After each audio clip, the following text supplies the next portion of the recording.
Château Canon-la-Gaffeliere, of course, and we're talking a little bit about the 2015 vintage. Yeah. Could you tell us a little bit about the vintage? The 2015 vintage is a remarkable vintage. We had everything. We had everything in this vintage. A lot of structure, power, but also a lot of finesse and elegance. The structure is very powerful, but very fine, very juicy.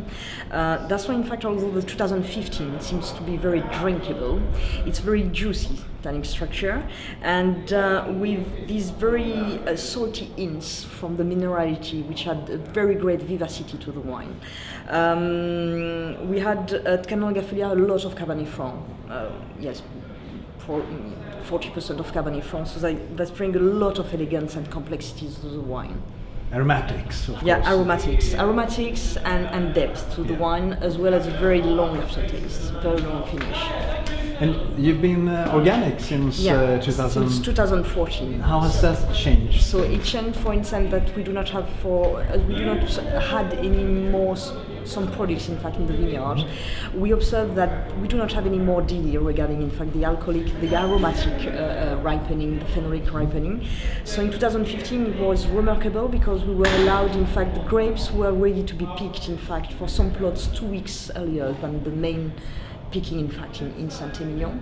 So it was very good for us because it helped us, in fact, to maintain also much more acidity and to control also the alcohol. So the wine is definitely very fresh, very elegant. You do not have the same structure as in 15, but it's a very enjoyable vintage. Yeah, drinkable. Especially on the right bank, because you do have, in 2012 we've got definitely much more structure.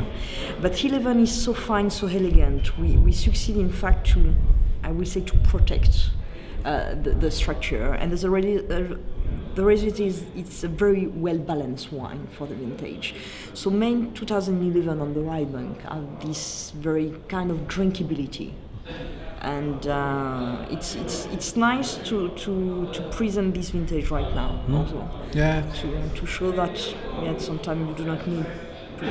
You have to wait, of course, because it's very approachable right now. Yeah, but because on the right bank you often have a little bit harder to get those blockbuster vintages. Yeah, but now even less. But for sure, in fact, some years ago it was it's a bit not. I would not say trendy, but you had some estate who were much more harder way of winemaking, combined sometimes with a little bit of over ripening. So as a result, with the mellow combined with clean limestone, you have much more.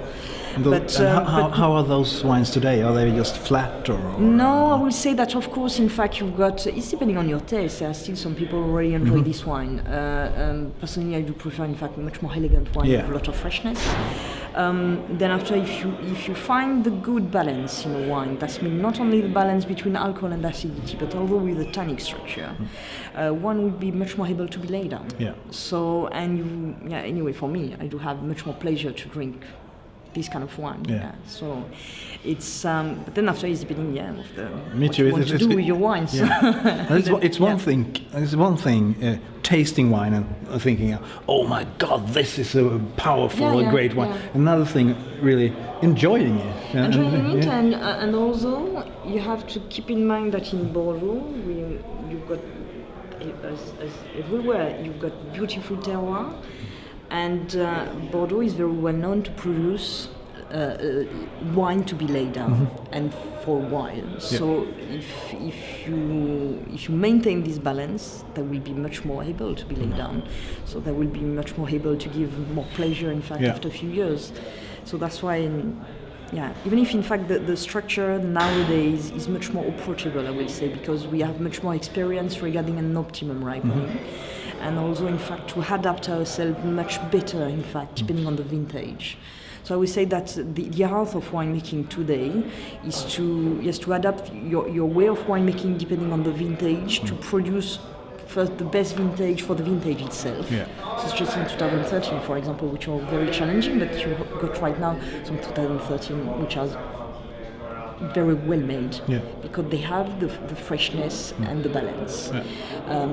But it's not a vintage to be laid down for a while, but it's a best example with an 07 also to adapt your winemaking process, and to, after a few years later, when you present these kind of vintages, people say, wow, oh, it's such a vintage.